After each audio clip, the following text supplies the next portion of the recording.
Hey guys, what's going on? My name is Akil and welcome to my final video for 2021 guys. Yes, this is going to be my video where I talk about my top 10 favorite movies of the year. Now, as always, I have to give one honorable mention. But before that, I just want to say thank you guys so much for watching all my videos in 2021 guys. It was a blast. This year was so much better than last year, even though it wasn't the greatest year ever still. But anyway, I'm very excited for 2022 and tomorrow, hopefully I should be able to put out my list of my top 10 most anticipated movies for 2022. But anyway guys, without any more time wasting, let's get on to the list for my top 10 favorite movies of 2021. Now, first of all, let's talk about the honorable mention. And the honorable mention for 2021 goes to Don't Look Up. I thought this was a really great film, you guys. I really liked it. And even though I put it higher up on my Letterboxd list, and by the way, my Letterboxd is on my bio or my info on my YouTube channel. But anyway, point is that I put it one spot higher with Godzilla vs. Kong being 12 and that being 11. Only just because I thought performance-wise, it really captured me. And I thought it was a lot more surprising and a lot more dramatic than I thought it would be funnier.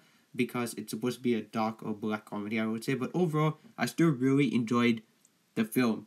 Anyway, that's all I have to say about that. Now, let's get on to the top 10 list. And the number 10, we have Free Guy. Now, Free Guy was one of those movies that I really don't know how good it would be. And I watched it and I absolutely fell in love with it. It's just one of those fun movies. It may not be the funniest movie of all time or thing like that, or funniest movies of the year, but it was just such a fun movie to watch. You know, the whole video game aspect of it was great. Ryan Reynolds was great, Jodie Comer was great, Taika Waititi was great. Everyone in this movie was great. I really liked, if not loved, this movie, and I hope we get a sequel, and apparently we are getting a sequel, so fingers crossed it comes out in like 3 to 4 years. But anyway, Sean Levy did such a good job with this, and if you've seen the 9 Museum films, you know he has a great track record of just childlike wonder in these films that have like big adult stars, if you know what I mean. They're not so used to starring in movies like this. But anyway, I wouldn't even call this like a kids movie. So yeah, but anyway, I love Free Guy. Now, next up in number 9, we have ShangChi and the Legend of the Ten Rings. I don't know how to pronounce it, but I'm saying ShangChi and the Legend of the Ten Rings.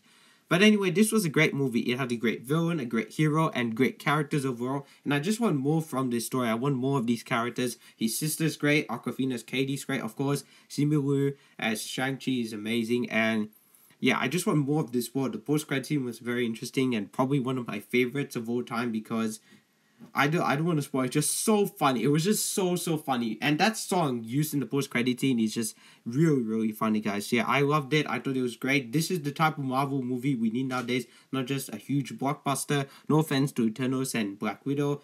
They're not on this list, but one other MCU movie is, and I think you know what it is. So yeah, but nevertheless, I love Shang-Chi and the Legend of the Ten Rings. Thought it was very well done. So yeah.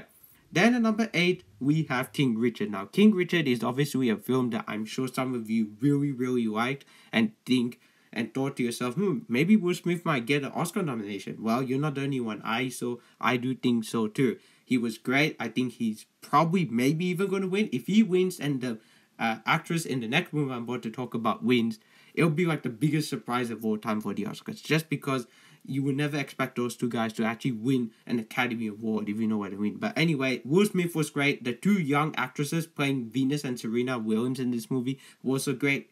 John Bernthal was great too. Overall, this was just a great, feel-good biopic. And I love the atmosphere and the vibe it was going for. It wasn't as serious as I thought it would be. And Will Smith is just so delightful to watch in this movie. And I loved it. I absolutely loved it. King Richard is a must-watch for those of you who have not seen it this year. Check it out. It's great. Then, number 7, we have Spencer. Now, this is the film I'm talking about with an actress winning Best Actress, not supporting actress, Best Actress. But Kirsten Stewart, is it Kirsten Stewart? Anyway, Kirsten Stewart as Princess Diana. If she doesn't win, I'll be very shocked because she was so good in this movie. And I've heard that a lot of people are probably wanting her to win. And I've heard so many people say this movie is a masterpiece. Even the poster, as you can see, says it's a masterpiece. But anyway, I loved it. Spencer was great. It just has a very different feel to most of these biographical dramas. It's a fictionalized take on the story, and I'm okay with that. I thought it's actually a true story, but it's a fictionalized take. Blonde starring Ana de Armas coming in 2022, which is right around the corner, I should say. That film coming to Netflix, that is a fictionalized take on the life of Marilyn Monroe. So it's kind of like this, but obviously that's going to be a lot more maybe lighthearted, we'll see. But anyway, Spencer was great cinematography, great directing, a wonderful performance, and this movie is going to get tons of nominations. That's all I have to say about that. It's a very good looking movie, and shout out to Princess Diana, I should say. Alright, next up at number 6, we have possibly one of the most entertaining films I've seen this entire year. I laughed my ass off so many times, and it is Mortal Kombat. Mortal Kombat was just a blast, you guys. I had a great time watching it. I know it's not the greatest movie in the world, but I still absolutely loved it.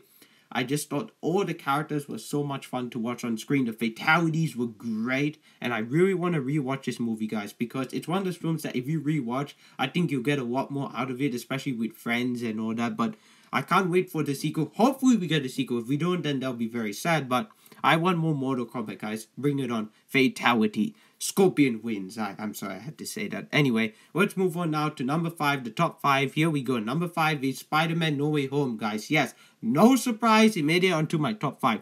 No surprise. Now, you may be asking yourself, Akil, why is it number 5? Well, it's simple.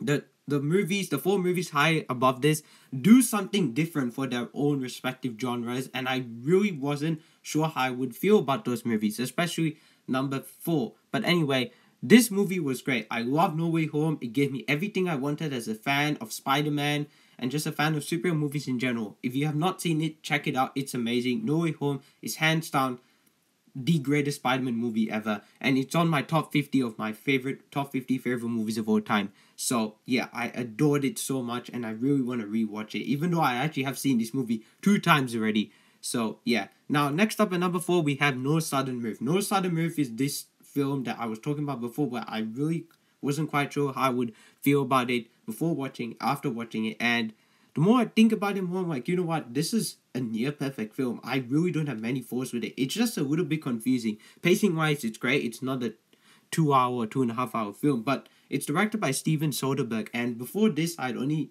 actually seen Ocean's 11 and Contagion, so I wasn't really super familiar with this work, but I loved it. The cast is what really surprised me. It is a great cast. Don Cheadle, Benicio del Toro, Brendan Fraser, Ray Liotta, John Hamm, David Harbour. I mean, so many great actors that I've loved.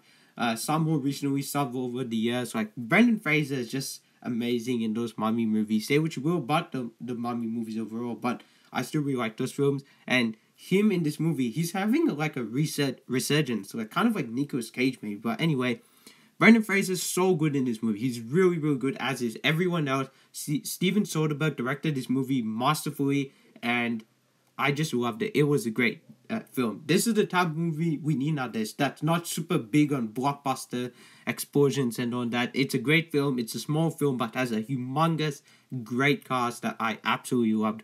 So yeah, and we're not quite done with the all-star cast movies yet, guys, because there's still 2 more I kind of want to talk about. So yeah. But anyway, speaking of all-star cast, I guess you can kind of call this an all-star cast, even though it doesn't have the biggest cast. But number 3 is The Green Knight. Green Knight is just my type of movie. I love fantasy. I love like this type of medieval epic type of films, as is number 2. Number 1 isn't really like that, but we'll get to it when we get to it. But anyway, this film was made for me. I adore this film so much. It was a beautifully shot film. David Lowery, who's directing Peter Pan and Wendy, I cannot wait to see what he does with that. The Green Knight was amazing. Dev Patel was amazing. So was Alicia Vikander and Barry Keoghan Colgan. I believe he was in this movie. Correct me if I'm wrong. Yeah. And Aaron Kellyman, who you may recognize as what was the name for Falcon Winter Soldier? I can't remember the name. That shows how forgettable that villain was. But I still liked her in that show. Here she was great too. No spoilers, of course, for the character she plays. And Ralph Ineson as the Green Knight. His voice was just so good. Oh yeah, I should also mention that what's his name? Not Jared Harris. Sean Harris. Sean Harris is in this. He's great. He's really, really good. I adore this film. I love this film, and yeah, watch it. The Green Knight. It's awesome. It's on Amazon Prime right now. And next up at number 2 is The Last Duel. The Last Duel gets 2nd place. This was just a special movie, guys. I did not think Ridley Scott would be able to blow me away as he did with this movie. Ben Affleck, Matt Damon, Adam Driver, Jodie Comer once again knocked it out of the park. This has been a great year for her, and I would not be surprised if she gets nominated. And either if not Ben Affleck, if Matt Damon and or Adam Driver get nominated too. But anyway, I have not seen House of Gucci, unfortunately, so there's that. But anyway, The Last Duel, I'm glad I saw it. I loved it. If you haven't seen it, check it out. It's on Disney Plus right now. It's an epic medieval film and has just some of the best acting I've seen this year. And speaking of some of the best acting, number one is a film that took me to a place that I was not prepared for, just like how Tenet did last year.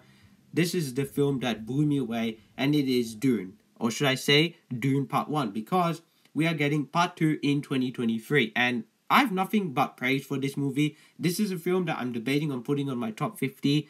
And as of right now, I still don't know if I will, but I loved it. It's a great film. This is a film that if you watch, you'll be like, how on earth did they do that? It's not for everyone. I know. I've heard some people say it's not good and all that. It's kind of slow, kind of meh for them. But I know some people I watched it with really liked it. And I know someone else who watched it didn't like it, you know.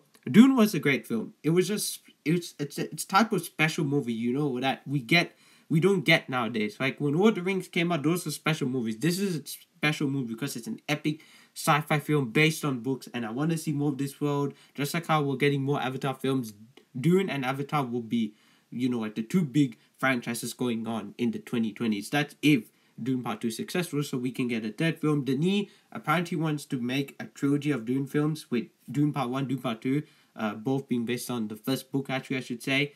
And the third film, ending of the trilogy with Dune Messiah. And then maybe we'll get Children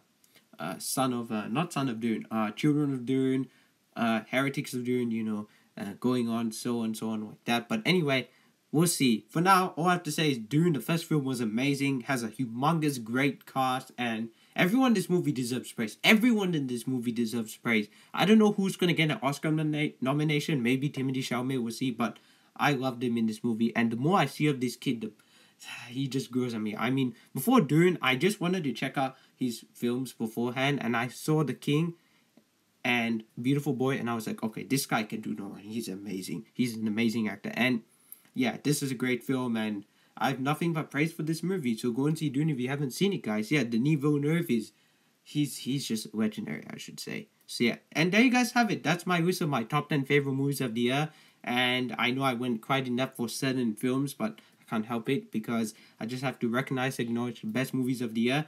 Before I end up this video, I just want to say quickly my least favorite movie, as I do every year, and that is none other than Tom and Jerry. That movie just, the moment it started, I knew this movie was like a disaster. And that's very, very, very rare nowadays. So not even Wonder Park had that feeling, or Tesla, or actually no, maybe Tesla, I can't remember. Robin Hood did it? I can't remember. But anyway, this movie was bad. And I'm talking about Tom and Jerry, I should say. But everything else that I saw this year was either good, if not great, or if not just spectacular. There are only like 3-4 movies this year that I would consider to be just downright bad, terrible, or just okay. But anyway, guys, this was a great year for me personally for film. Can't wait for 2022.